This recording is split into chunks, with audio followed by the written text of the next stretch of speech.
Existem histórias na Bíblia repetidas tantas vezes que se tornaram familiares a todos nós. Porém, existem outras que permaneceram à sombra, escondidas entre as páginas, esperando o momento de serem reveladas. Esta é a história de um homem cujo destino parecia selado pela violência, mas cuja descendência se transformaria no maior símbolo de adoração e serviço a Deus. Levi, o terceiro filho de Jacó. Ele, que nasceu marcado pelo sangue e pela vingança, tornou-se a raiz de uma tribo escolhida para ministrar diante do Altíssimo. Sua jornada não é apenas uma mudança de vida, é uma profecia viva, um reflexo de um sacerdócio que atravessa séculos até alcançar a maior figura de intercessão que já existiu, Jesus Cristo, o eterno sumo sacerdote. Uma tribo marcada pela ira acabou sendo responsável por conectar o povo a Deus. Mas o sacerdócio levítico desapareceu. Por quê? O que isso tem a ver com o sacrifício de Cristo? O que você está prestes a descobrir pode transformar a maneira como você enxerga o sacerdócio nas Escrituras. Permaneça até o fim, porque essa história é muito mais profunda do que parece.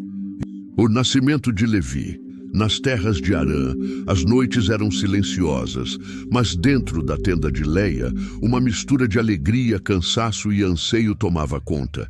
Ela havia acabado de dar à luz seu terceiro filho. Seu rosto, ainda úmido de suor, refletia exaustão, mas em seus olhos havia uma luz de esperança.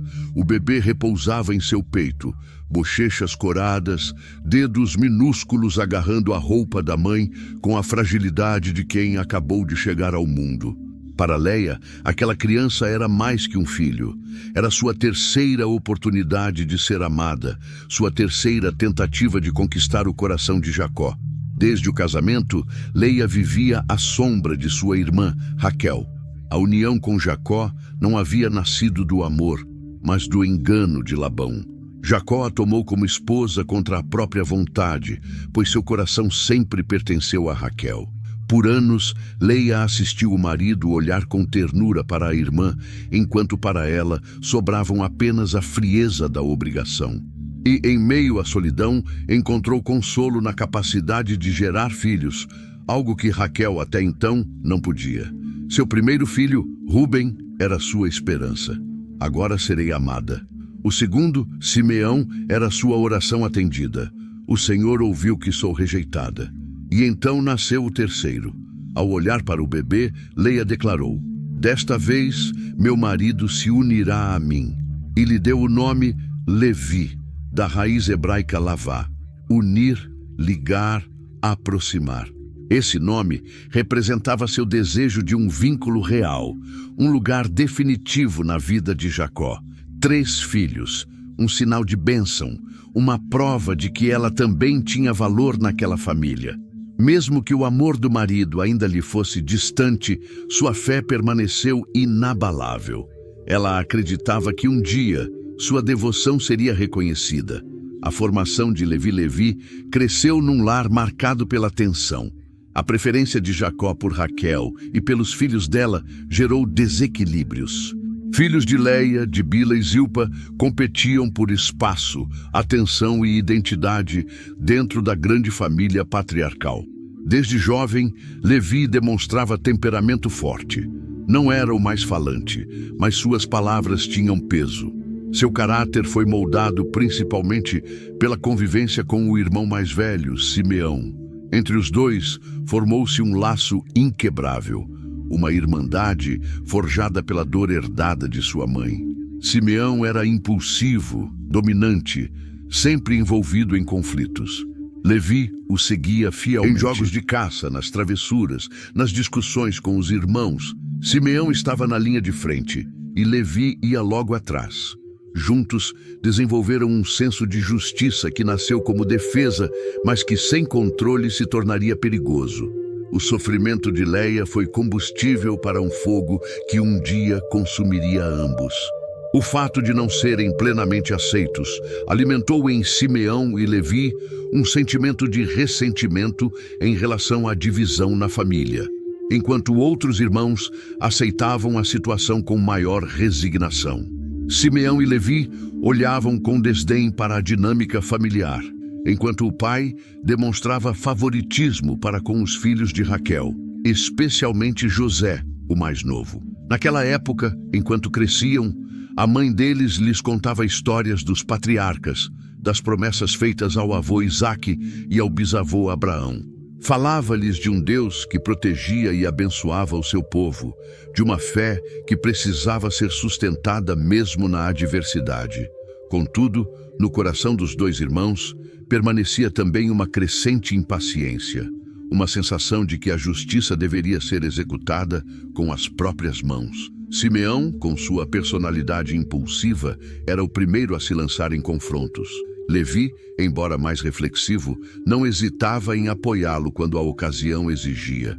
A infância de Levi foi marcada por momentos de aventura e aprendizado. As terras de seu avô Labão ofereciam amplos pastos onde as crianças corriam descalças, escalavam árvores e aprendiam a pastorear ovelhas junto com os criados da casa. O jovem Levi demonstrou habilidade com armas. Não era o mais rápido, mas era um dos mais estratégicos. Aprendeu a manejar a funda com precisão e a empunhar a espada com segurança.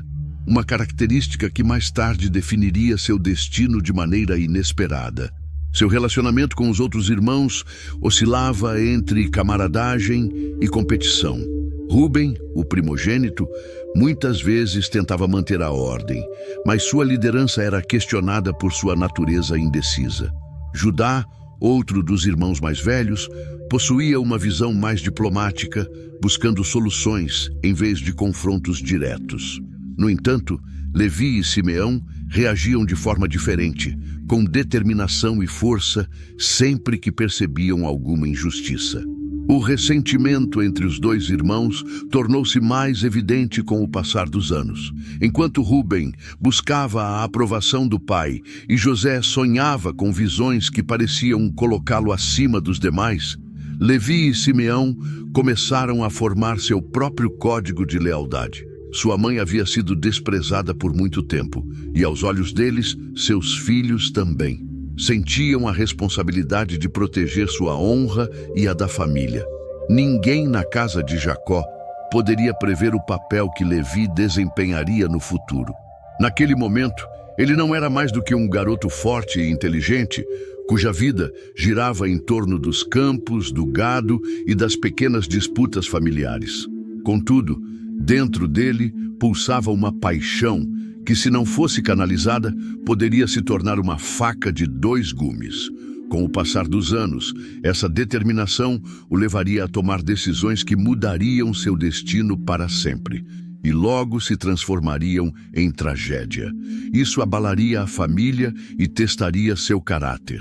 Sua união com Simeão o arrastaria para um ato de violência que marcaria sua história e determinaria a forma como seus descendentes seriam vistos por gerações. O que ele ainda não sabia era que, apesar de seus erros, sua linhagem seria destinada à santidade. Embora seu caminho começasse na ira, terminaria na consagração. As sombras do crepúsculo se estendiam pelos pastos quando Levi e Simeão retornaram de cuidar das ovelhas. Suas roupas estavam cobertas de poeira, mas seus rostos refletiam a satisfação pelo trabalho do dia. Contudo, a tranquilidade desapareceu assim que chegaram à tenda de Leia. Algo estava errado. O clima era tenso. Os irmãos murmuravam entre si com expressões fechadas. "O que houve?" perguntou Simeão em tom áspero. Então souberam a verdade. Sua irmã Diná havia sido desonrada. Diná, a única filha de Jacó e Leia, havia saído para encontrar as jovens da região. Seu espírito inquieto e curioso a levou a cruzar a fronteira invisível entre sua família e os habitantes locais. Foi então que Siquém, filho de Hamor, a viu e ficou encantado por ela. Os relatos variam. Alguns afirmam que a tomou à força, sem consentimento. Outros sugerem que, embora levada para sua casa, Diná não estava sendo mantida contra sua vontade. Porém, para Levi e Simeão, não havia nuances. Sua irmã havia sido desonrada e sua família ultrajada.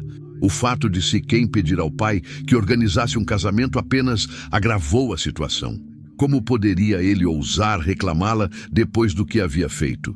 Para os filhos de Jacó, aquilo não era uma simples disputa entre famílias, mas uma afronta que não poderia ficar impune. Jacó, porém, não reagiu com a mesma veemência. Sabia que estavam em terra estrangeira e que qualquer ato de represália poderia trazer consequências desastrosas. Preferiu manter-se em silêncio, esperando uma solução diplomática. Mas Simeão e Levi não compartilhavam dessa prudência. Quando Hamor chegou com Siquém para pedir a mão de Diná, a ira dos irmãos se transformou em um fogo inextinguível. Não podiam recusar abertamente sem provocar um conflito imediato. Então, elaboraram um plano com frieza calculada. Não podemos dar nossa irmã a alguém que não é como nós, disse Levi com voz firme. Seria uma vergonha para nossa família unir-nos a homens incircuncisos. Simeão completou com a mesma firmeza. Porém, se todos os homens de sua cidade se circuncidarem como nós, daremos nossas irmãs a vocês e tomaremos as suas filhas. Seremos um só povo. Hamor e Siquém aceitaram sem hesitar. Queriam Diná a qualquer custo. Logo, a proposta foi comunicada aos homens da cidade, que, convencidos pela influência do príncipe, aceitaram se submeter à circuncisão, sem suspeitar que estavam assinando sua sentença de morte. 3 dias depois, quando a dor era insuportável e os homens mal podiam se mover, Simeão e Levi entraram na cidade com as espadas desembainhadas. A fúria os guiava. Não tiveram piedade. Homem após homem caiu sem ter como resistir. As vítimas mal conseguiam se defender, prostradas pela dor e pela surpresa. A matança foi rápida e implacável. Ninguém sobreviveu. Simeão e Levi se moviam com precisão mortal, sem sombra de dúvida no coração. Cada golpe era uma resposta à humilhação de sua irmã.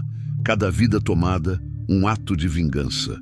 Quando a cidade caiu no silêncio da morte, os outros irmãos chegaram e saquearam os bens dos mortos. Levaram rebanhos, riquezas, mulheres e crianças como despojo. Para eles, a justiça havia sido feita. Mas quando Jacó soube o que havia acontecido, sua reação não foi de aprovação, e sim de profundo pesar. Vocês me colocaram em apuros. Agora os cananeus e os ferezeus que habitam esta terra se voltarão contra nós. Somos poucos, e se unirem contra nós, seremos destruídos. Levi fechou os punhos. A adrenalina da batalha ainda corria por suas veias. Não conseguia entender como seu pai podia estar mais preocupado com a reação dos povos vizinhos do que com a honra de sua filha.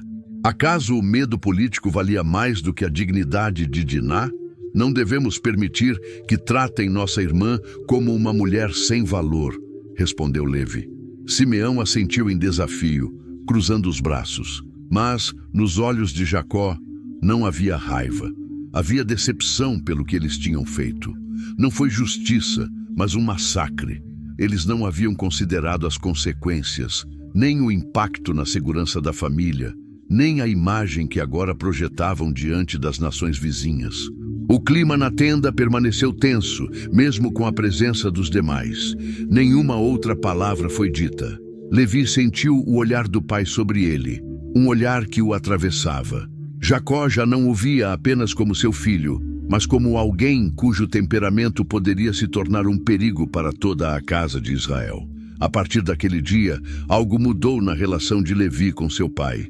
Jacó não os expulsou, nem os amaldiçoou imediatamente, mas a sombra daquele massacre pairava sobre eles e os seguiria por anos. Levi tentou se justificar. Acreditava que havia agido com justiça, defendido a honra de sua irmã e de sua família, mas com o tempo entendeu que a violência de suas ações teria consequências que ele ainda não podia prever. Os dias passaram e a família de Jacó teve de deixar aquele lugar. Deus falou com Jacó e ordenou que subissem a Betel para construir um altar. Antes de partir, Jacó recolheu todas as imagens de deuses estrangeiros e as enterrou sob um carvalho em Siquém, como se quisesse deixar para trás o peso daquele episódio enquanto seguia em direção ao propósito de Deus. Ao chegar ao novo destino, Levi olhou uma última vez para a cidade em ruínas, envolta em chamas que ainda subiam de algumas casas. A raiva em seu coração persistia, mas começava a se misturar com outro sentimento: a culpa silenciosa que o acompanharia pelo resto da vida. Os dias na tenda de Jacó transpareciam uma calma tensa. A família, marcada pela diversidade de suas origens, havia se transformado em um foco de inveja e ressentimento. Mesmo que Jacó tentasse manter os filhos unidos, as diferenças entre eles tornavam a sombra do massacre de Siquém cada vez mais evidente. O fardo pesava sobre Levi e Simeão, embora Jacó não os tivesse destituído de seus lugares. Seu olhar distante e suas palavras contidas indicavam que algo havia mudado para sempre. Contudo, o maior conflito entre eles não surgiu apenas do passado, mas do presente. José, o filho predileto de Jacó, havia se tornado a faísca que incendiaria a discórdia. Desde cedo, José se destacava entre os irmãos. Não era apenas o filho mais velho de Raquel, a mulher que Jacó verdadeiramente amava, mas possuía inteligência, sensibilidade e maturidade que o diferenciavam dos outros. Para Jacó, José era o herdeiro ideal, o filho em quem via seus sonhos e esperanças refletidos. Enquanto os outros trabalhavam no campo ou pastoreavam o gado, José era tratado com favoritismo. Recebia menos tarefas, tinha mais tempo ao lado do pai e, mais claramente, ganhou uma túnica colorida, símbolo de distinção e honra. Aquela veste se tornou uma marca visível da diferença que existia entre ele e seus irmãos. Cada vez que José a vestia, o ressentimento aumentava entre os filhos de Lia, Bila e Zilpa. Levi, assim como Simeão, desenvolveu um profundo desprezo. Para Levi, a preferência de Jacó por José não era apenas uma ofensa, era um lembrete vivo de que sua mãe nunca fora verdadeiramente amada. Eles também eram filhos de Jacó. Não mereciam a mesma consideração? Mas o que mais alimentou o ódio nos corações dos irmãos não foi apenas o favoritismo do pai, mas os sonhos que José compartilhava com eles. "Escutem este sonho que eu tive", disse José certa noite enquanto jantavam. "Estávamos amarrando feixes de trigo no campo, e o meu feixe se levantou e permaneceu em pé, enquanto os seus feixes se curvavam diante do meu. O silêncio tomou conta da tenda. Simeão bufou com desdém, e Judá cruzou os braços, incrédulo. "Por acaso pretende reinar sobre nós?", rosnou Levi, com as mãos cerradas em punhos. José não respondeu, mas sua expressão refletia uma confiança inabalável. Dias depois, compartilhou outro sonho, ainda mais perturbador. "Sonhei que o sol, a lua e 11 estrelas se curvavam diante de mim. Até Jacó pareceu perplexo com aquilo. Porventura eu, tua mãe e teus irmãos nos curvaremos diante de ti?", questionou. Apesar da repreensão, Jacó guardou aquelas palavras no coração. Algo nele sabia que havia mais naquela história. Ele sabia que aqueles sonhos escondiam uma mensagem mais profunda, mas seus irmãos não compartilhavam dessa perspectiva. Para eles, José era um sonhador arrogante, uma criança mimada que se achava superior aos outros. A oportunidade de se livrar de José chegou em um dos dias de pastoreio. Jacó, confiando cegamente em seu filho favorito, o enviou para encontrar os irmãos que estavam nos campos de Dotã. Quando o viram se aproximando ao longe, vestindo suas vestes coloridas, a fúria que haviam contido por tanto tempo explodiu. Num só pensamento, decidiram que precisavam se livrar dele. "Lá vem o sonhador", disse Simeão com um sorriso cruel. "Vamos matá-lo e dizer que uma fera selvagem o devorou." Outro dos irmãos se calou.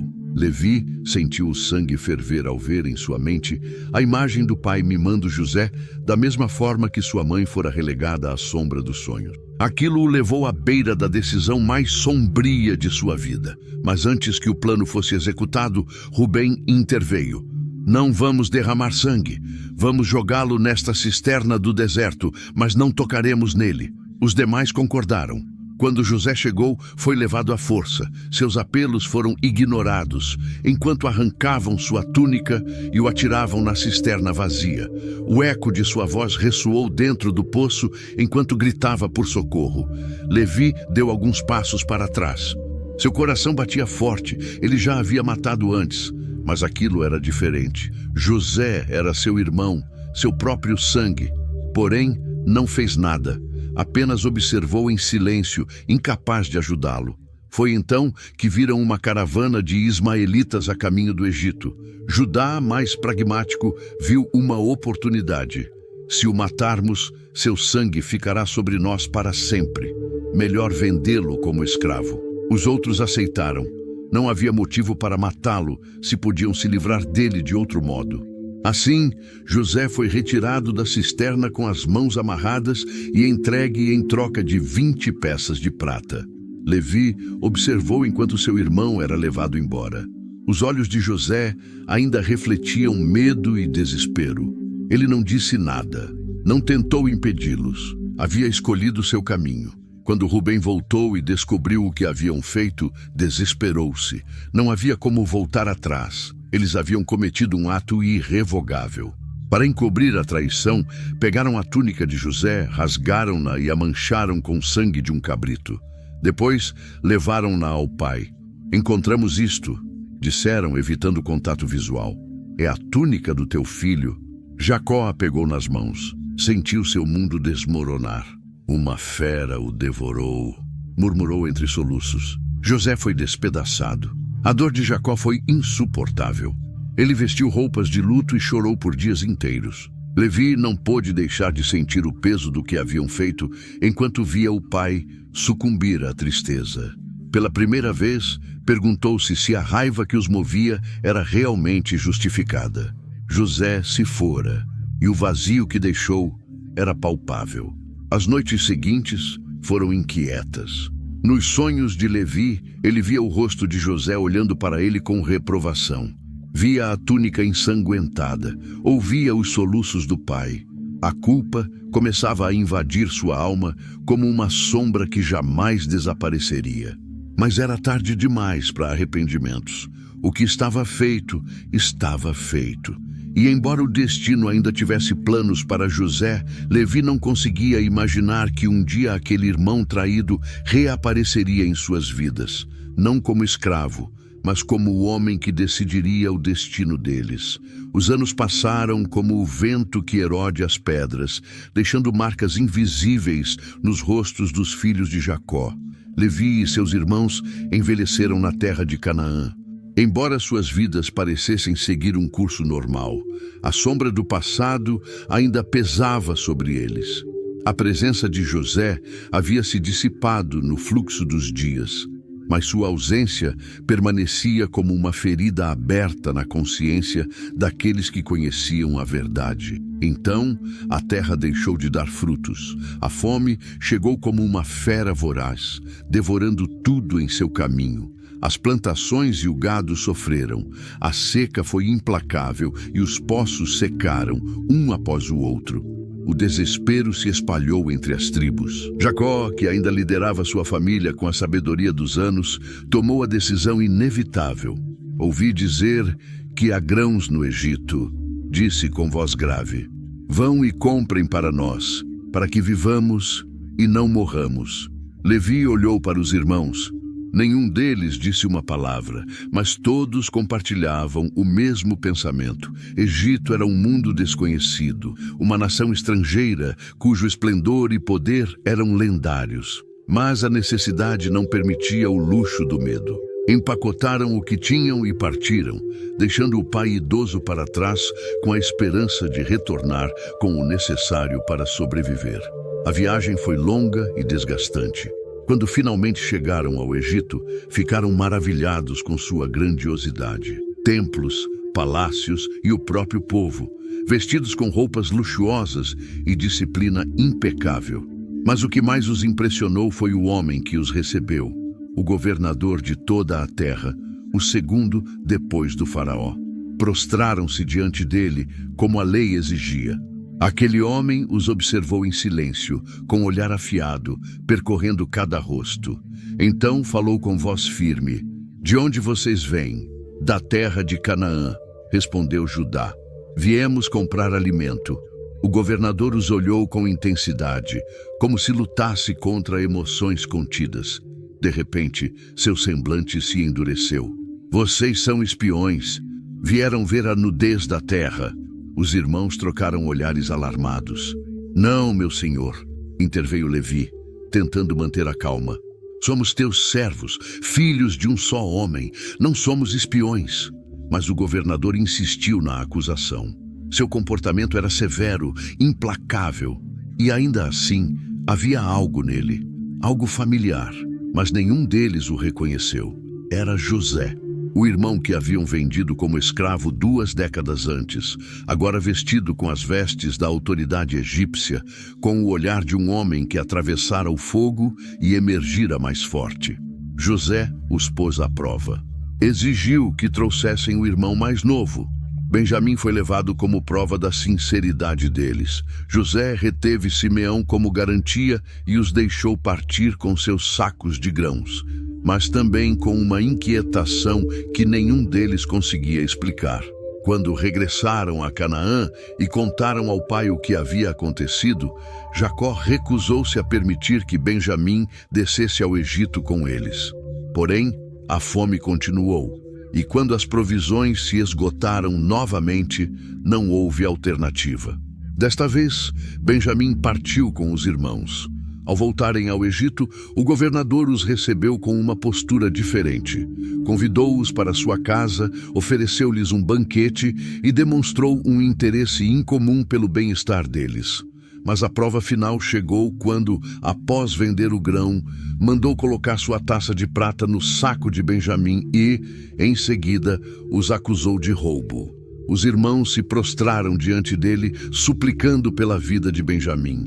Judá se ofereceu como escravo em seu lugar, disposto a dar sua vida para não trazer ainda mais tristeza ao pai idoso.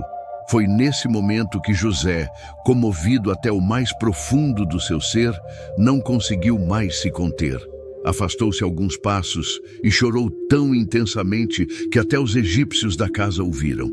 Depois voltou com a voz embargada e pronunciou as palavras que congelaram o tempo. "Eu sou José, vosso irmão, a quem vendestes para o Egito."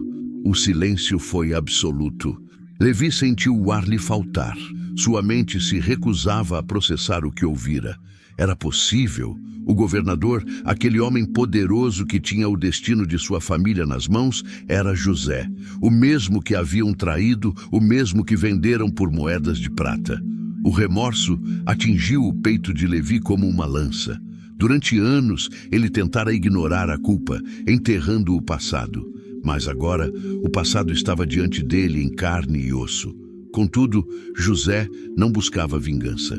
Seu coração havia sido transformado pelo tempo e pela vontade de Deus. "Não vos entristeçais, nem vos pese ter me vendido para cá, pois para a preservação de vida, Deus me enviou adiante de vós." José os abraçou e o peso dos anos desmoronou em um único instante. Jacó e toda a família desceram ao Egito, estabelecendo-se na terra de Gósen. Nos últimos anos de sua vida, Jacó viu seus filhos reunidos e conheceu os filhos de José. Antes de morrer, chamou cada um dos filhos para abençoá-los. Quando chegou a vez de Simeão e Levi, suas palavras foram diferentes das dirigidas aos demais.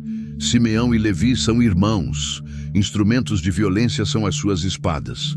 No seu conselho não entre a minha alma, nem a minha glória se ajunte à sua congregação, porque no seu furor mataram homens, e na sua obstinação aleijaram bois. Maldito seja o seu furor, pois era violento, e a sua ira, pois era cruel. Eu os dividirei em Jacó e os espalharei em Israel. Levi sentiu o estômago se contrair. Aquelas palavras não eram uma bênção, mas uma sentença. Sua fúria em Siquém, sua sede de vingança e sua violência descontrolada agora tinham consequências. Não teria uma herança própria, não possuiria terra como os irmãos, seria disperso entre as tribos. Mas o que parecia uma maldição, com o tempo, se transformou em algo muito maior.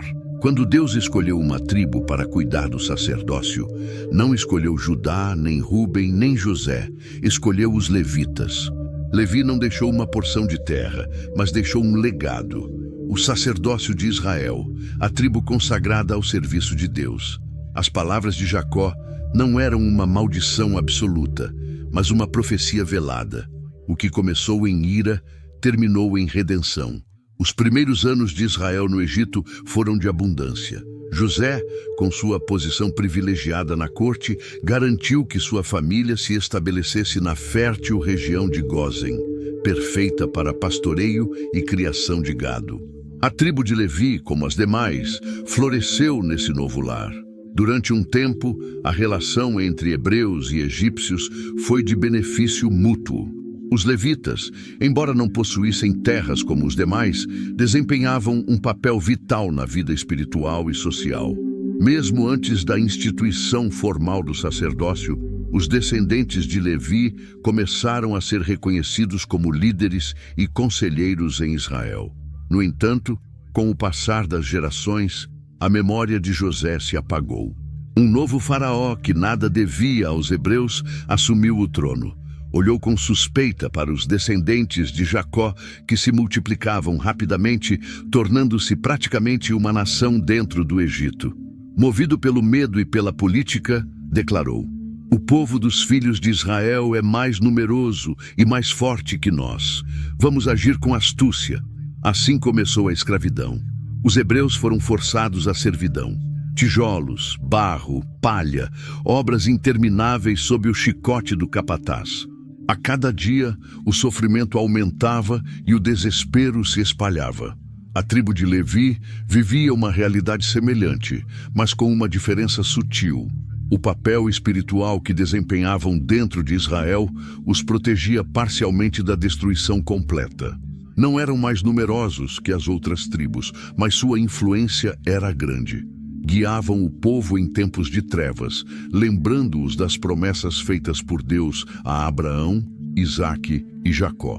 Apesar da opressão, a tribo de Levi cresceu e dentre suas famílias surgiu uma que mudaria o mundo. Amrão, descendente de Levi, casou-se com Joquebede, também levita. Em meio à escravidão, formaram uma família que manteve viva a fé de seus ancestrais.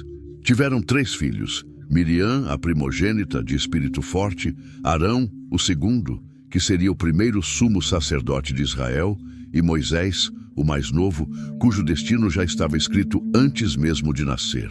O nascimento de Moisés aconteceu sob a sombra de um decreto terrível. O faraó havia ordenado que todo menino hebreu fosse lançado ao Nilo. Joquebede, incapaz de entregar o filho à morte, o escondeu por 3 meses.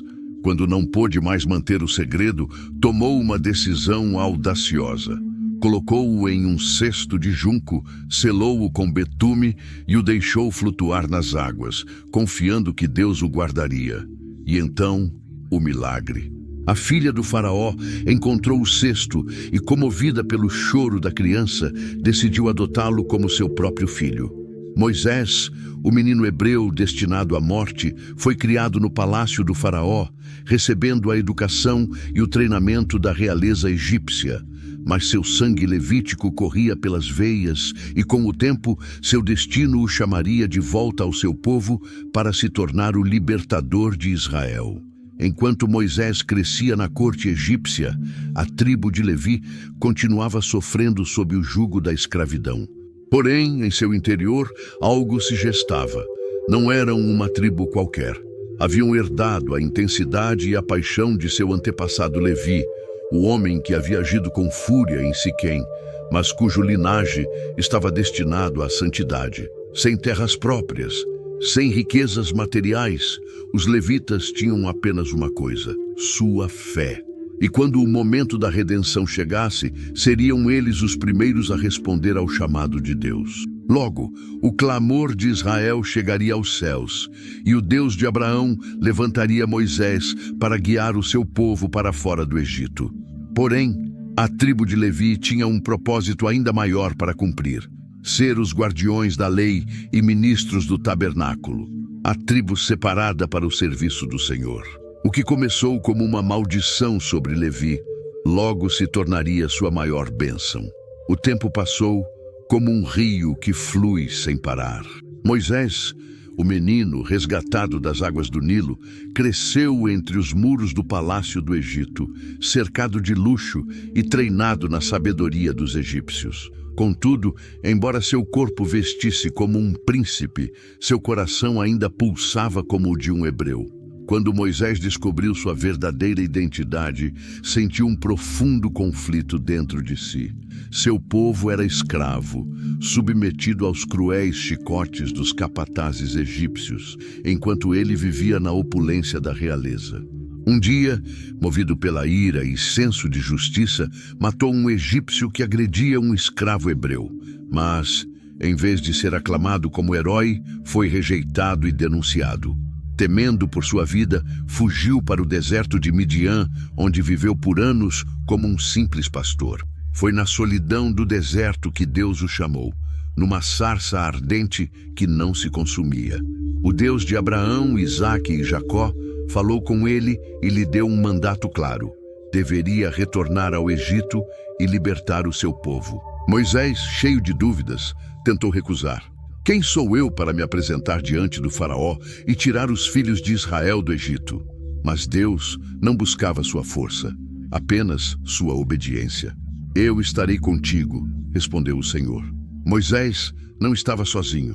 Seu irmão Arão, ainda no Egito, foi enviado por Deus para ser seu porta-voz. Juntos, os dois levitas se apresentaram diante do faraó com uma exigência simples, porém poderosa. Assim diz o Senhor, o Deus de Israel: deixa ir o meu povo. O faraó zombou. Quem é esse Deus para que eu o obedeça? Então Deus desatou praga após praga sobre o Egito: Nilo convertido em sangue, rãs invadindo as casas, piolhos e moscas sobre a terra, gado morto, úlceras nos egípcios, granizo destruindo plantações, gafanhotos devorando o restante, trevas por 3 dias e, finalmente, a morte dos primogênitos. Em meio à batalha entre Deus e o faraó, a tribo de Levi desempenhou um papel crucial. Enquanto as demais tribos hesitavam e temiam, os levitas começaram a assumir um papel de liderança espiritual entre o povo. Foi nas casas que as instruções da Páscoa foram transmitidas pela primeira vez. Naquela noite, os hebreus marcaram suas portas com o sangue do Cordeiro, para que o anjo da morte passasse por cima delas. Quando a última praga atingiu o Egito, o faraó não teve alternativa. Rendeu-se. A nação de Israel, liderada por Moisés e Arão, deixou a terra da escravidão com grande poder e glória. Porém, a história da tribo de Levi não terminava na libertação. Seu verdadeiro destino estava apenas começando a ser revelado. Depois de atravessar o Mar Vermelho e ver as águas engolirem o exército do faraó, Israel avançou pelo deserto até o Monte Sinai. Ali, Deus estabeleceu uma aliança com o seu povo. Moisés subiu ao monte e recebeu a Torá, a lei divina. Mas enquanto estava em comunhão com Deus, o povo, impaciente, caiu em idolatria. Arão, pressionado, permitiu que construíssem um bezerro de ouro e o adorassem. Quando Moisés desceu do monte e viu a corrupção do povo, quebrou as tábuas da lei. E então aconteceu um momento decisivo para a história dos levitas. Quem estiver do lado do Senhor, venha até mim, bradou Moisés. E somente a tribo de Levi respondeu. Espadas foram erguidas e os levitas executaram o juízo de Deus sobre os idólatras. Por essa fidelidade, o Senhor separou a tribo de Levi do restante de Israel, consagrando-a ao seu serviço. Dentro dos levitas, Arão e seus descendentes foram escolhidos como sumos sacerdotes, os únicos autorizados a entrar no lugar santíssimo e oferecer sacrifícios em favor do povo. Sob o sacerdócio de Arão, Israel viveu grande crescimento espiritual. A liderança levítica tornou-se referência como a dos guardiões da adoração e da lei. Eles não receberiam terras como as outras tribos, pois sua herança seria o próprio Senhor. A organização levítica foi coatitas, utensílios sagrados, gersonitas, cortinas e coberturas, meraritas, estrutura e bases do tabernáculo, a Arão e seus filhos, sacrifícios e intercessão, sacerdócio. A transformação da tribo de Levi era impressionante. De uma tribo marcada pela violência e ira, punida pelas palavras de Jacó, para a tribo que se tornou mediadora entre Deus e o povo. O que começara como maldição tornou-se vocação divina. A tribo de Levi não possuiria territórios, mas carregaria a responsabilidade de guardar a presença de Deus e ensinar sua lei a toda a nação. E ainda assim, sua jornada estava longe de terminar. Em breve, enfrentariam desafios que testariam sua lealdade, sua fé e seu destino ao longo da história de Israel. Um vento frio soprava sobre o acampamento dos israelitas no deserto. Moisés havia subido ao Monte Sinai, envolto na densa nuvem da presença de Deus, para receber as leis que governariam Israel. Por 40 dias e 40 noites, ele permaneceu separado do povo, imerso em comunhão com o Altíssimo, recebendo as tábuas da lei e as instruções para a vida santa. Mas lá embaixo, no acampamento, a impaciência crescia a cada amanhecer. No início, o povo aguardava com expectativa, porém os dias se passaram sem qualquer sinal de Moisés. O medo e a dúvida começaram a se espalhar. Muitos acreditavam que Moisés havia morrido na montanha, que os havia abandonado no deserto sem um líder visível. O desespero tomou conta da multidão. Foi então que alguns homens se aproximaram de Arão, irmão de Moisés, e disseram: "Não sabemos o que aconteceu a Moisés. Faze-nos deuses que nos conduzam." Arão, pressionado pela multidão, cometeu um erro fatal. Em vez de resistir e lembrá-los da fidelidade de Deus, atendeu aos pedidos: "Tragam-me os brincos de ouro de suas esposas, filhos e filhas." O povo, ansioso por algo visível em que confiar, trouxe suas joias e as entregou a Arão, que derreteu o ouro e o moldou em forma de um bezerro, à semelhança dos ídolos egípcios. Quando a imagem foi erguida, a multidão exclamou: "Este é o teu Deus, ó Israel, que te tirou da terra do Egito." A idolatria irrompeu com violência. O povo ofereceu sacrifícios, celebrou com danças e canções, e a festa desenfreada degenerou em devassidão e corrupção. A nação que deveria ser santa, escolhida por Deus, tornou-se uma multidão entregue à falsidade e ao pecado. No topo do monte, Deus interrompeu sua comunhão com Moisés e falou com severidade: "Desce depressa, pois o teu povo que tiraste do Egito se corrompeu. Desviaram-se do caminho que lhes ordenei e fizeram para si um bezerro de ouro." A ira do Senhor era tão grande que ele declarou estar pronto para destruir a nação e levantar uma nova linhagem a partir de Moisés. Mas Moisés, com coração intercessor, suplicou: "Senhor, por que tua ira se acende contra o teu povo? Não permitas que os egípcios digam que os tiraste para destruí-los. Lembra-te de tua aliança com Abraão, Isaque e Jacó." Deus ouviu o apelo de Moisés e conteve sua ira, mas a justiça ainda precisava ser executada. Moisés desceu da montanha carregando as tábuas da lei gravadas pelo dedo de Deus. Ao se aproximar do acampamento, ouviu a algazarra e as risadas desenfreadas. Vendo com os próprios olhos o bezerro de ouro e a corrupção do povo, sua fúria ardeu como fogo. Num gesto repentino, lançou as tábuas ao chão, quebrando-as aos pés da montanha. Sem hesitar, queimou o bezerro, moeu-o até virar pó, misturou-o à água e obrigou os israelitas a bebê-la, símbolo de vergonha e punição. Moisés, então, se colocou à entrada do acampamento e bradou: "Quem estiver do lado do Senhor, venha até mim." Por um momento, tudo ficou em silêncio. A multidão congelou, temendo o que aconteceria. Então, a tribo de Levi surgiu dentre o povo. Mesmo após a queda de Arão, seu próprio líder, os descendentes de Levi demonstraram fidelidade a Deus naquele momento crucial. Eles escolheram permanecer ao lado da santidade, mesmo que isso significasse se levantar contra seus próprios parentes. Com semblante severo, Moisés ordenou: "Cada um pegue sua espada, passem pelo acampamento de porta em porta e executem o juízo do Senhor, ainda que seja contra seu irmão, seu amigo ou seu vizinho." O pedido era terrível, mas o pecado do povo era ainda pior. A idolatria havia corrompido Israel, e a única maneira de purificá-lo era com um julgamento drástico. Com corações pesados, porém resolutos, os levitas obedeceram. Naquele dia, 3.000 homens caíram sob o fio da espada. Punição severa, porém necessária para erradicar a rebelião e restaurar a santidade entre o povo. Quando tudo terminou, Moisés se voltou aos levitas e declarou: "Hoje vocês se consagraram ao Senhor, pois ficaram do lado dele, mesmo contra seus próprios irmãos. Por isso, o Senhor lhes concede uma bênção." Deus viu a fidelidade da tribo de Levi e decidiu separá-los para um propósito especial. A partir daquele momento, seriam os servos exclusivos de Deus, responsáveis pelo santuário e pelo culto sagrado. Não seriam mais apenas mais uma tribo. Seu papel mudaria para sempre. Eles não teriam terras como as demais, mas algo muito maior: a honra de ministrar na presença de Deus.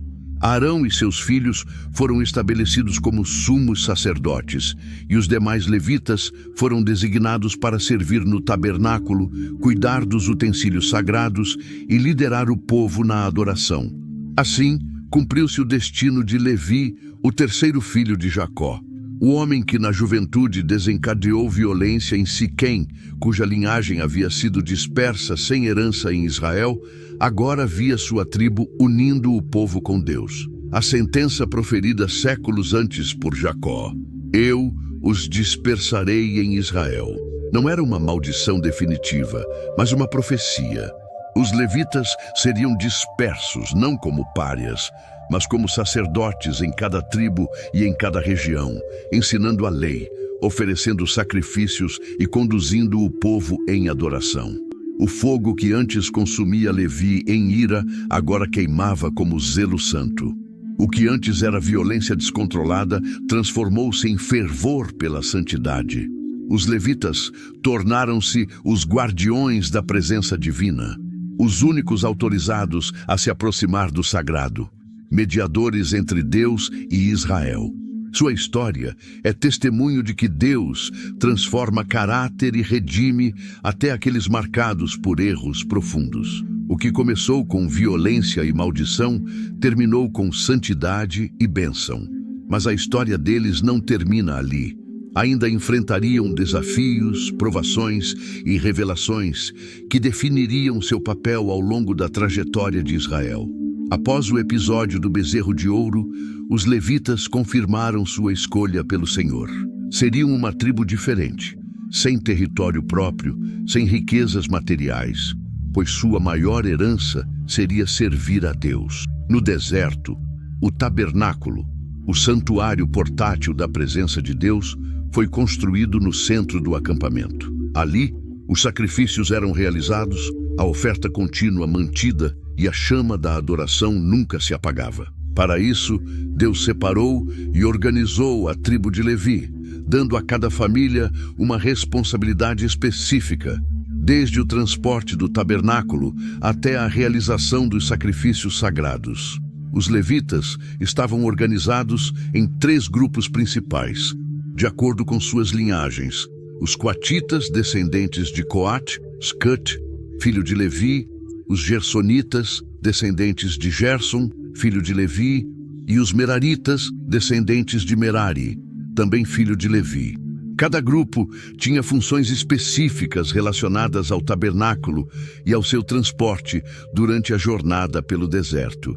Os coatitas eram guardiões de objetos sagrados e possuíam a responsabilidade mais santa: transportar os utensílios sagrados do tabernáculo, incluindo a arca da aliança, a menorá, o candelabro de ouro, a mesa dos pães da presença e o altar do incenso. Porém, eles não podiam tocar nesses objetos. Antes de serem movidos, os sacerdotes da família de Arão deveriam cobri-los cuidadosamente com panos especiais, para evitar que fossem profanados. Caso um coatita tocasse um objeto sagrado sem a preparação adequada, morreria. Essa responsabilidade exigia muito cuidado, reverência e obediência. Os coatitas eram os guardiões das coisas mais sagradas dentro do tabernáculo, portadores dos elementos que simbolizavam a presença de Deus no centro de Israel. Os gersonitas, guardiões das cortinas e coberturas, eram encarregados de mover e montar as cortinas, lonas e coberturas do tabernáculo. Isso incluía os tecidos pesados que cobriam a estrutura sagrada e separavam os espaços internos. Sempre que o acampamento mudava de lugar, os gersonitas desmontavam essas partes com cuidado, dobravam as capas e as transportavam em carroças designadas especificamente para essa tarefa. Assim, garantiam que o tabernáculo pudesse ser remontado corretamente em cada novo local onde o povo de Israel acampava. Os meraritas, encarregados da estrutura e do mobiliário, eram responsáveis pela desmontagem das partes que exigiam maior esforço físico. Postes, tábuas, suportes e colunas de bronze que formavam a estrutura do tabernáculo. Deus lhes forneceu carros e bois para auxiliar no transporte desses itens, já que a estrutura era pesada e exigia força e precisão para ser montada corretamente. Embora sua tarefa fosse menos visível do que a dos sacerdotes ou coatitas, era fundamental. Sem a estrutura dos meraritas, o tabernáculo não teria onde funcionar, nem haveria santuário para a presença de Deus habitar entre o povo. Enquanto os 3 clãs levíticos cuidavam da manutenção e do transporte do tabernáculo, Deus separou Arão e sua família para a função mais sagrada de todo o sacerdócio. Somente os filhos de Arão podiam ser sacerdotes. Eram os únicos que podiam oferecer sacrifícios no altar, acender o incenso no lugar santo e entrar no Santo dos Santos uma vez por ano, no dia da expiação.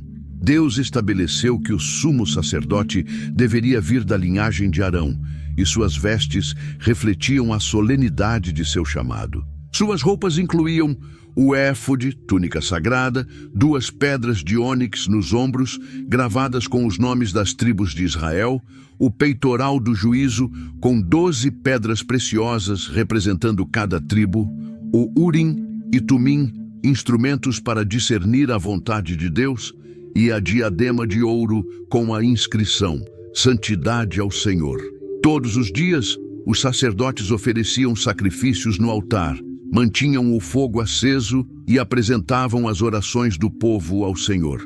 Por meio desse serviço, Israel encontrava reconciliação com Deus, e a eleição da tribo de Levi permanecia em comunhão com ele. O serviço no tabernáculo não era um privilégio sem propósito. Deus os separou com um objetivo claro: ser mediadores entre o povo e Deus e ensinar sua lei às gerações futuras. Ao contrário das outras tribos, os levitas não receberam terras em Canaã quando Israel conquistou a terra. Em vez disso, foram designadas 48 cidades espalhadas por todo o território, para que estivessem presentes em todas as regiões e pudessem instruir e guiar espiritualmente Israel. Sua função era lembrar o povo da santidade de Deus e manter viva a adoração. Os levitas ensinavam a lei, supervisionavam a justiça em Israel e atuavam como juízes e conselheiros espirituais. Assim se cumpriu a profecia que Jacó havia proferido séculos antes, em seu leito de morte, que Levi seria disperso por todo o Israel. Embora, a princípio, parecesse uma maldição, Deus transformou essa sentença em bênção. Ao invés de exilados, os levitas se tornaram embaixadores da presença divina. Ao longo dos séculos, os levitas, por vezes, falharam em seus deveres, mas também foram eles que lideraram grandes avivamentos espirituais na nação. Sua história não havia terminado. Em breve, enfrentariam desafios e crises que testariam sua fidelidade. Mas seu legado perduraria, pois haviam sido escolhidos para um propósito eterno: servir ao Senhor e guiar seu povo na adoração e obediência. O deserto era vasto e o povo de Israel havia experimentado tanto a glória quanto o julgamento de Deus. O Mar Vermelho se abriu, o maná desceu do céu, a coluna de fogo guiou suas noites, mas também testemunharam pragas, rebeliões e mortes daqueles que desobedeceram à voz do Senhor. No meio dessa jornada, a tribo de Levi tinha posição central. Arão e seus descendentes foram separados para o serviço sagrado, designados como sumos sacerdotes, enquanto os demais levitas tinham funções específicas no tabernáculo. Porém, nem todos estavam satisfeitos com essa hierarquia. O orgulho e a ambição começaram a brotar no coração de alguns levitas que desejavam mais poder. Um deles era Corá, descendente de Coate, homem influente dentro da tribo. Com o tempo, seu ressentimento contra Moisés e Arão se transformou em rebelião aberta. Corá não estava sozinho. Datã e Abirão, da tribo de Ruben, e outros 250 homens renomados de Israel se juntaram a ele. Seu argumento era sedutor e perigoso. Basta, todo o povo é santo e o Senhor está no meio deles. Por que então vocês se exaltam acima da congregação de Deus com essas coisas? As palavras de Corá insinuavam que Moisés e Arão haviam se apropriado de um poder que não era responsabilidade deles e que a liderança deveria ser compartilhada. Ele queria mais influência, mais autoridade, e não aceitava que Deus tivesse designado apenas os descendentes de Arão para o sacerdócio.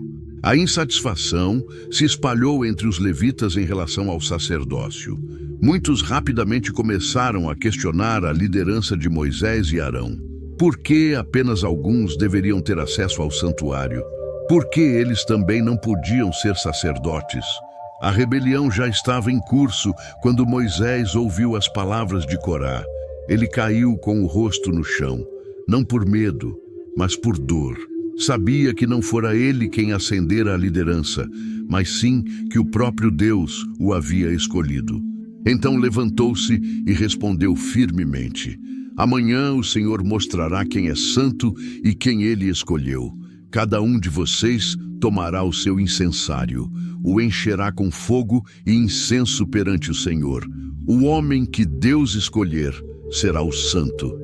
Com essa prova, Moisés deixou claro que não era ele quem decidia quem podia se aproximar de Deus, mas o próprio Senhor. Se Corá e seus seguidores desejavam o sacerdócio, deveriam se apresentar diante de Deus e provar que eram dignos. Mas a rebelião não parou por aí. Datã e Abirão, líderes rubenitas que apoiavam Corá, recusaram-se a comparecer.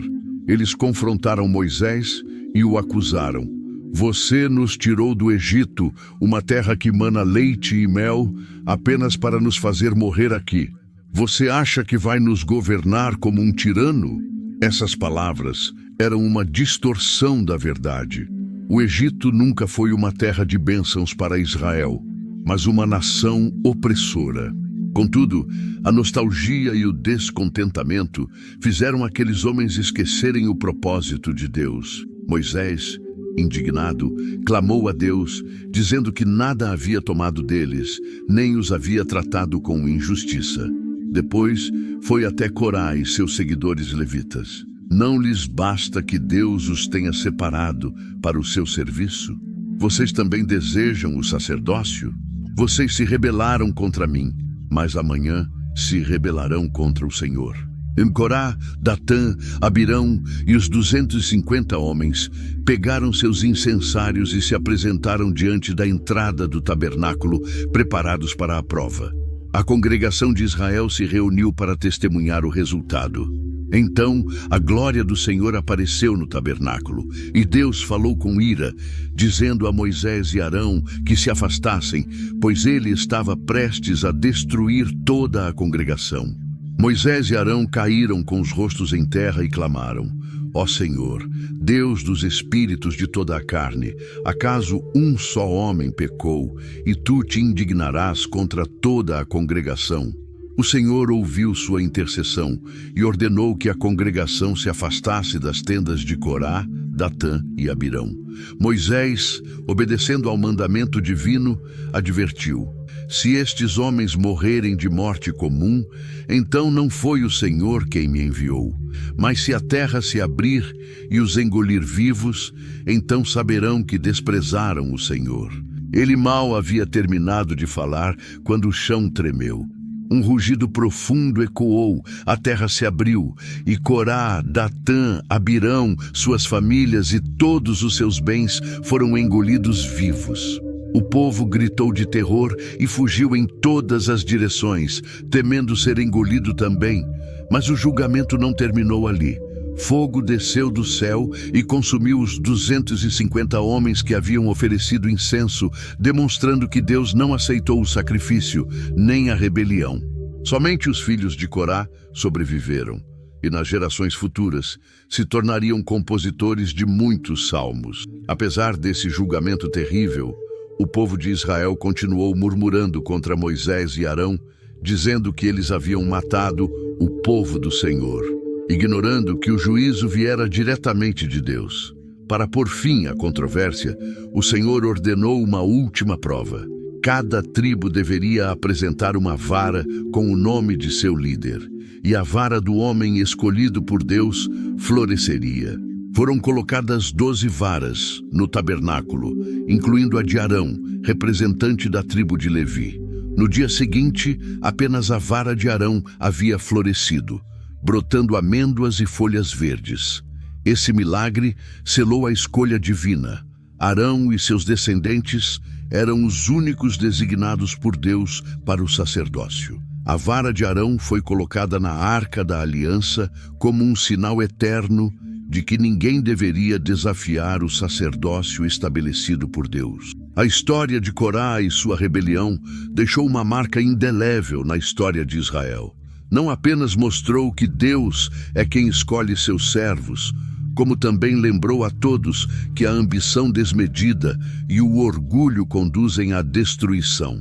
Para a tribo de Levi, essa prova reafirmou seu chamado. Eles não estavam no serviço por vontade própria, mas porque Deus os havia escolhido. Não era uma posição para buscar glória pessoal, e sim para viver em santidade e serviço constante. A rebelião de Corá tornou-se um símbolo de advertência. Cada vez que um levita se aproximava do tabernáculo para ministrar, lembrava-se do juízo que recaiu sobre aqueles que tentaram usurpar um lugar que não lhes pertencia. O sacerdócio não era um direito, mas um privilégio concedido pela graça divina. Deus havia estabelecido uma ordem, e nenhum homem, por mais influente que fosse, podia alterá-la. O sacerdócio pertencia a Arão e seus filhos, e a tribo de Levi continuaria sendo o suporte espiritual de Israel.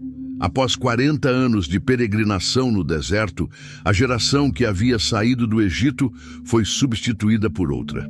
Moisés, o líder que guiara Israel por incontáveis provações, viu a terra prometida do alto do Monte Nebo, mas não entrou nela. A responsabilidade de conduzir Israel na conquista de Canaã recaiu sobre Josué, um homem de fé e coragem. Os levitas, embora não destinados a lutar como as demais tribos, tiveram um papel fundamental na conquista. Não eram guerreiros no sentido tradicional, mas carregavam a Arca da Aliança, o símbolo visível da presença de Deus em meio ao seu povo. A primeira grande prova foi a cidade fortificada de Jericó. Deus ordenou que os sacerdotes levitas levassem a Arca da Aliança e marchassem ao redor da cidade durante 6 dias, ao som das trombetas de chifre de carneiro. No sétimo dia, depois de completarem 7 voltas, os sacerdotes tocaram as trombetas e o povo gritou com grande força. As muralhas de Jericó ruíram, provando que a vitória em Canaã não dependia apenas da espada, mas da presença de Deus. Ao longo de toda a conquista, os levitas continuaram exercendo um papel espiritual essencial. Eram os guardiões da fé, o lembrete vivo de que Deus era o verdadeiro rei de Israel. Enquanto as outras tribos lutaram por seus territórios, os levitas mantiveram a adoração, os sacrifícios e o ensino da lei. E quando a terra de Canaã foi dividida entre as tribos de Israel, cada uma recebeu sua porção de acordo com a promessa feita por Deus a Abraão, Ruben, Gade, Judá, Efraim, entre outras.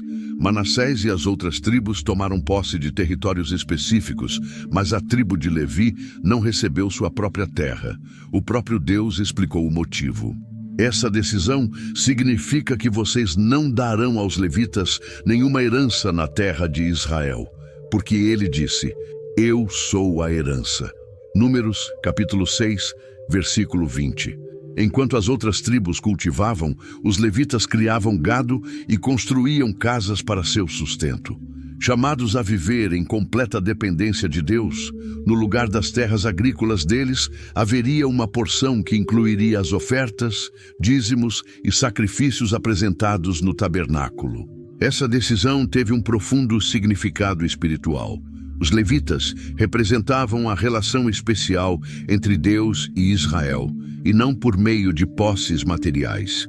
A posse de terras demonstrava que sua verdadeira riqueza não residia em bens materiais, mas no serviço divino sem reservas. Contudo, embora não tenham recebido um território como os outros, não foram deixados de lado. Deus reservou para eles um lugar especial dentro da nação, o dos indefesos. Cidades levíticas foram destinadas para garantir a subsistência dos levitas. Deus ordenou que lhes fossem dadas, e Josué deu 48 cidades espalhadas entre todas as tribos de Israel. Essas cidades serviriam como lar e como centros espirituais para os habitantes. Dessas 48 cidades, 6 foram designadas como cidades de refúgio, onde aqueles que matassem alguém acidentalmente pudessem fugir para receber um julgamento justo e proteção. A proteção levítica nessas cidades tinha um propósito claro: serem centros de justiça e instrução. Os levitas eram responsáveis por instruir o povo na lei de Deus nessas cidades. Eles ensinavam os mandamentos, resolviam disputas legais e preservavam o conhecimento da Torá. Embora o tabernáculo ficasse em uma localização central, os levitas ajudavam a manter o culto em todas as regiões de Israel, garantindo que as pessoas não caíssem na idolatria. Sendo lugares de justiça, as cidades de refúgio garantiam que a justiça fosse aplicada corretamente, evitando vinganças injustas e protegendo aqueles que cometeram homicídio culposo. Essa dispersão dos levitas por todas as tribos cumpriu a profecia de Jacó quando ele disse: eu me espalharei por todo o Israel. Gênesis 49, versículo 7. O que a princípio parecia um castigo pela vida de Levi em Siquém, tornou-se bênção, pois permitia que a instrução da lei estivesse presente em todo o país. A alocação de cidades, em vez de terras agrícolas, colocou os levitas numa posição singular.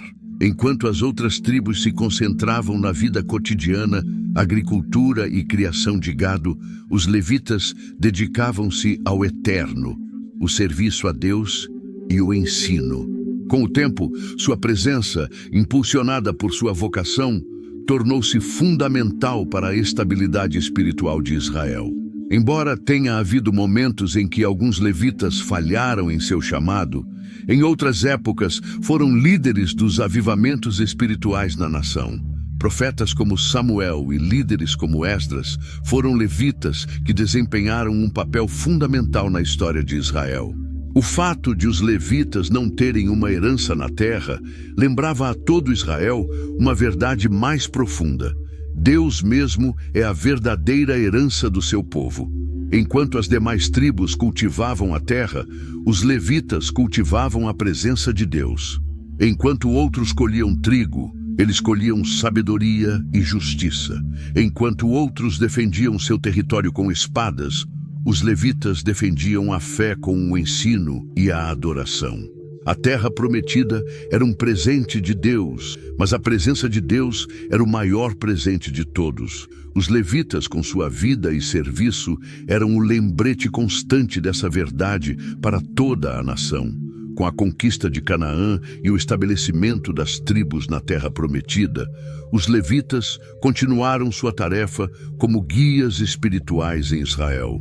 Suas cidades se espalharam por toda a nação e seu propósito era claro: preservar o conhecimento da lei e dirigir a adoração ao Senhor. Entretanto, com o passar dos séculos, Israel começou a se desviar de seu chamado divino, e a tribo de Levi não esteve isenta dessa decadência. Durante o período dos juízes, quando Israel ainda não tinha um rei e cada tribo operava de maneira independente, os levitas se viram envolvidos em diversas crises espirituais. Em vez de serem os guardiões fiéis da adoração a Deus, alguns deles caíram na corrupção. Exemplos dessa decadência aparecem em relatos como o do levita de Micaías, Juízes capítulo 17, versículo 1, que abandonou seu chamado sacerdotal para servir a um homem que lhe ofereceu melhores condições. E na trágica história do levita e sua concubina, Juízes capítulos 19 a 21, que terminou em uma guerra civil devastadora para a tribo de Benjamim. Apesar desses fracassos, houve levitas que permaneceram fiéis. Quando Samuel, um levita descendente de Coate, surgiu como profeta e juiz de Israel, restaurou a adoração e chamou o povo a voltar ao Senhor. Foi ele quem ungiu os primeiros reis de Israel, Saul e Davi, garantindo que a monarquia começasse com a bênção de Deus. Quando Davi subiu ao trono, os levitas experimentaram um renascimento em seu papel sacerdotal. Davi reorganizou suas funções e estabeleceu turnos para o serviço no tabernáculo. Asaf, Emã e Etã, levitas descendentes de Gerson e Merari, foram colocados responsáveis pela música e pela adoração no santuário, estabelecendo o ministério de louvor que seria fundamental nos tempos posteriores. Sob o reinado de Salomão, a glória do sacerdócio levítico alcançou seu ponto mais alto com a construção do Templo de Jerusalém. Foi um momento de esplendor para os levitas, que agora serviam no primeiro templo permanente dedicado ao Deus de Israel. A Arca da Aliança foi colocada no Santo dos Santos, e os sacerdotes levitas lideraram o culto com um esplendor sem precedentes. No entanto, com a prosperidade, também veio a complacência no sacerdócio levítico. Começou a se corromper, e nos séculos seguintes, seu declínio se tornou evidente. Após a morte de Salomão, ficou claro que o reino de Israel estava dividido em dois: o reino do norte, Israel, governado por Jeroboão, e o reino do sul, Judá, governado pela casa de Davi. No reino do norte, Jeroboão temia que seu povo continuasse viajando para Jerusalém para adorar no templo. Para evitar isso, ele estabeleceu seu próprio sistema religioso e ergueu bezerros de ouro em Betel, desviando Israel da verdadeira adoração. Nesse processo, os levitas que permaneceram fiéis foram perseguidos e muitos fugiram para o reino de Judá, onde o templo ainda funcionava. Em Judá, embora o sacerdócio levítico continuasse, houve períodos de corrupção e declínio durante o reinado de certos reis perversos, como Manassés. O templo foi contaminado com altares pagãos e os levitas deixaram de servi-lo fielmente. Às vezes, o povo negligenciava as ofertas e os dízimos que sustentavam os levitas, forçando-os a abandonar seus deveres para buscar outros meios de subsistência. No entanto, houve épocas de reforma espiritual em que os levitas desempenharam um papel fundamental, como durante o reinado de Ezequias e Josias, dois dos reis mais piedosos de Judá. Os levitas foram chamados para restaurar o templo e purificar o culto. Durante o reinado de Josias, após a descoberta do livro da lei, que havia sido esquecido no templo quando foi lido publicamente, os levitas ajudaram a instruir o povo e a restaurar a aliança com Deus. Mas esses reavivamentos foram temporários. Com o tempo, a corrupção e a idolatria retornaram, até que finalmente o julgamento de Deus caiu sobre a nação. No ano 586 a.C., o Império Babilônico, sob o comando de Nabucodonosor, invadiu Judá e destruiu o templo em Jerusalém. Os levitas, que eram os guardiões do santuário, viram seu lar sagrado reduzido a cinzas. Muitos foram feitos prisioneiros e levados para a Babilônia. A tribo que havia sido separada para o serviço de Deus permaneceu dispersa. Na Babilônia, os levitas enfrentaram uma crise existencial. Sem templo, sem sacrifícios e sem sua estrutura sacerdotal, o propósito parecia ter desaparecido. Alguns se adaptaram à vida no exílio, enquanto outros se agarraram à esperança de uma restauração. Após anos de exílio, Deus abriu uma porta para o retorno do seu povo. O rei persa Ciro decretou que os judeus poderiam retornar a Jerusalém e reconstruir o templo sob a liderança de Zorobabel. Os primeiros exilados retornaram e começaram a reconstrução, mas o renascimento espiritual só se completou com a chegada de Esdras, um escriba e sacerdote levita que liderou a restauração do sacerdócio e o ensino da lei. Esdras não apenas trouxe mais levitas consigo para o serviço no templo, como também reintroduziu a Torá como base da vida do povo. Posteriormente, quando Neemias foi nomeado governador de Judá, os levitas desempenharam um papel fundamental na reconstrução dos muros de Jerusalém. À medida que a cidade foi restaurada, os levitas foram novamente chamados para seus deveres originais: orientar a adoração e ensinar a lei de Deus. Sob a liderança de Neemias, os levitas ficaram encarregados de dirigir a grande celebração da dedicação do Muro de Jerusalém. Neemias capítulo 12. A restauração do sistema de dízimos serviu para sustentar o sacerdócio e o ensino da lei de Moisés. Pela primeira vez em séculos, a tribo de Levi estava de volta ao seu lugar de direito, fundamental para a vida espiritual de Israel. A história da tribo de Levi é uma história de redenção e perseverança. Passou por altos e baixos, desde sua eleição no deserto até sua corrupção em tempos de idolatria, da glória do templo à desolação do exílio. Porém, sua trajetória foi marcada por uma profunda transformação. O chamado nunca foi revogado. Deus os restaurou. E no tempo de Esdras e Neemias, brilharam mais uma vez como guardiões da lei. Ao longo dos séculos, a tribo de Levi demonstrou, através de seu culto, que o serviço a Deus não dependia de edifícios ou rituais, mas da fidelidade à sua palavra. Mesmo quando o templo foi destruído, mesmo quando a nação foi levada ao exílio, seu papel como professores e guias espirituais perdurou. Seu legado continuaria para as gerações futuras através de escribas e mestres da lei, que preservariam as Escrituras e preparariam o caminho para a maior revelação de todas: o Messias, que traria um sacerdócio superior e eterno. Embora a tribo de Levi tenha sofrido quedas, sua história é um testemunho de que Deus sempre restaura aqueles que se voltam para Ele sinceramente. Desde o momento em que Deus separou a tribo de Levi para o serviço do tabernáculo, o sacerdócio levítico foi estabelecido e fez dos seus descendentes o centro da vida espiritual de Israel. Arão oferecia sacrifícios diários para interceder pelo povo e realizava os ritos de purificação que permitiam que Israel permanecesse em comunhão com Deus.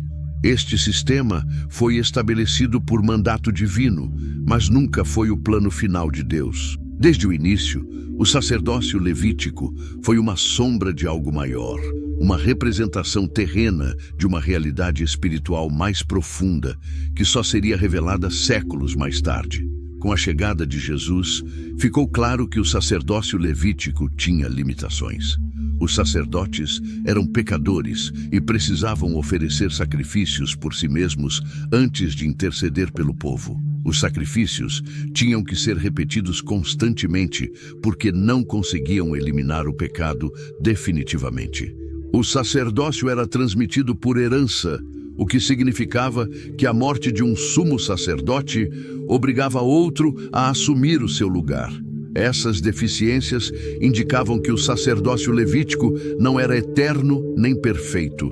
Era necessário que surgisse um sacerdócio superior, capaz de reconciliar o homem com Deus de forma perfeita e definitiva.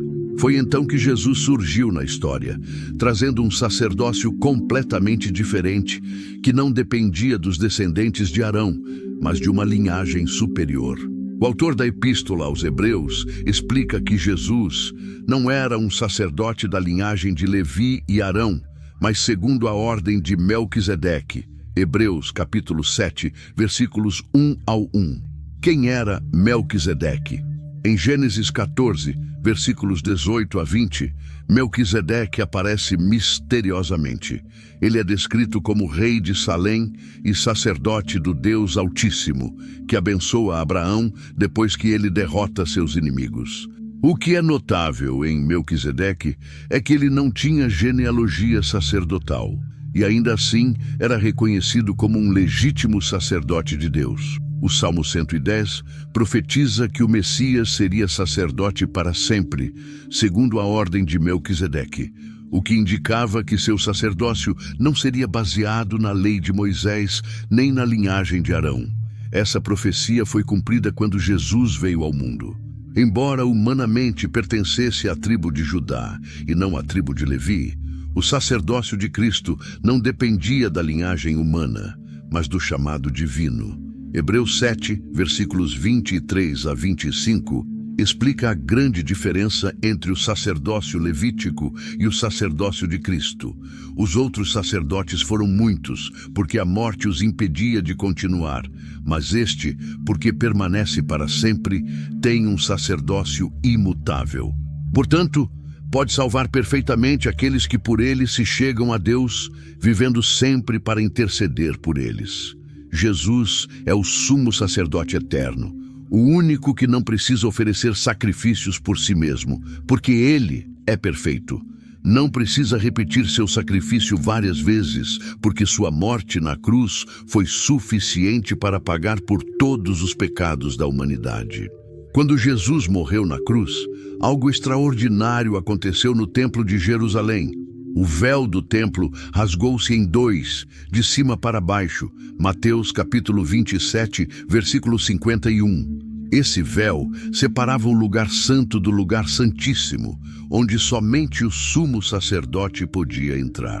O sacerdote podia entrar uma vez por ano para interceder pelo povo. Quando o véu foi rasgado, Deus mostrou que o sacerdócio levítico havia atingido seu auge. Finalmente, um sumo sacerdote terreno não era mais necessário, porque Cristo havia aberto o acesso livre a Deus. Hebreus capítulo 8 resume isso claramente. Agora, seu ministério é ainda mais excelente, na medida em que ele é mediador de uma aliança superior, fundamentada em promessas melhores. O sacerdócio levítico permaneceu obsoleto porque o sacrifício de Jesus foi perfeito e eterno.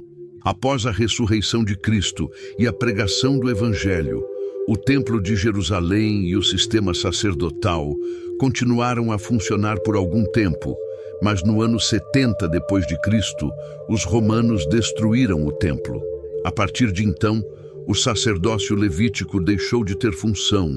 Os descendentes de Levi ainda existem, mas não podem exercer sua função sacerdotal porque não há templo, nem sacrifícios, nem altar. Tudo isso foi substituído pelo sacrifício perfeito de Jesus, que intercede eternamente por seu povo desde o céu. A história de Levi e sua tribo nos deixa ensinamentos poderosos sobre o chamado de Deus e a transformação espiritual. 1. Deus pode transformar uma maldição em uma bênção. Levi começou como um homem violento e impulsivo, e sua tribo foi dispersa em Israel como punição. Porém, teve sua história redimida por Deus e foi transformada na tribo sacerdotal dedicada ao seu serviço. 2. O serviço a Deus não é apenas um privilégio, mas também uma responsabilidade. Os levitas foram separados para o ministério sagrado, mas quando se corromperam, sofreram as consequências. Isso nos lembra que o chamado de Deus exige obediência e fidelidade. 3. Religião sem verdadeiro compromisso não tem valor. Durante a monarquia de Israel, muitos sacerdotes levitas se desviaram e permitiram idolatria. A verdadeira adoração não se resume a cumprir rituais, mas viver em comunhão com Deus, em santidade e entrega total. 4. Jesus é o sumo sacerdote perfeito. Diferentemente dos sacerdotes levitas, Jesus não precisava oferecer sacrifícios repetitivos, porque o seu sacrifício na cruz é suficiente. Graças a ele, agora podemos nos aproximar de Deus sem intermediários humanos. 5. Deus sempre preserva um remanescente fiel. Ao longo da história de Israel, sempre houve levitas que permaneceram fiéis a Deus. Hoje, Deus continua a chamar homens e mulheres para serem seus servos e embaixadores de seu reino. A tribo de Levi foi escolhida para interceder por Israel e oferecer sacrifícios, mas Jesus veio para cumprir esse papel de forma perfeita e definitiva. Ele é o eterno sumo sacerdote que não apenas intercede por nós, mas nos tornou um sacerdócio santo. 1 Pedro capítulo 2, versículo 9. Sob a nova aliança, não precisamos mais de sacrifícios de animais, templos de pedra e sacerdotes humanos que intercedam por nós. Jesus abriu um caminho novo e vivo, e agora todo crente tem acesso a Deus. A história de Levi e sua tribo nos conduz a uma conclusão gloriosa. O sacerdócio terreno era apenas uma sombra do sacerdócio celestial de Cristo. Nele, encontramos redenção, perdão e reconciliação eterna com Deus. A história de Levi é uma história de transformação, redenção e propósito.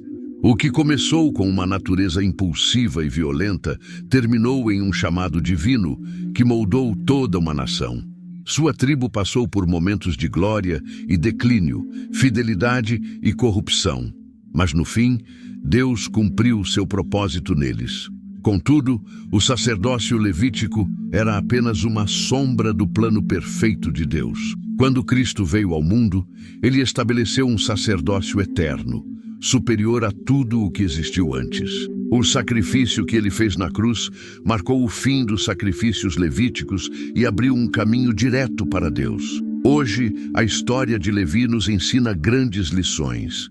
Deus pode transformar vidas e transformar o erro em propósito.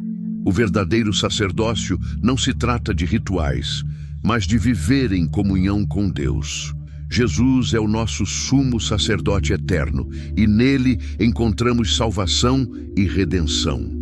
Se essa história tocou seu coração, te impactou e te ajudou a entender melhor o propósito de Deus na Bíblia, convido você a se inscrever no canal para continuarmos explorando juntos histórias bíblicas com mais profundidade e significado. Não se esqueça de deixar seu comentário sobre qual parte da história de Levi você achou mais interessante ou qual tema você gostaria que abordássemos em vídeos futuros. Compartilhe este vídeo com seus amigos e familiares para que mais pessoas possam aprender sobre o maravilhoso propósito de Deus ao longo da história. Nos veremos no próximo vídeo. Que Deus te abençoe.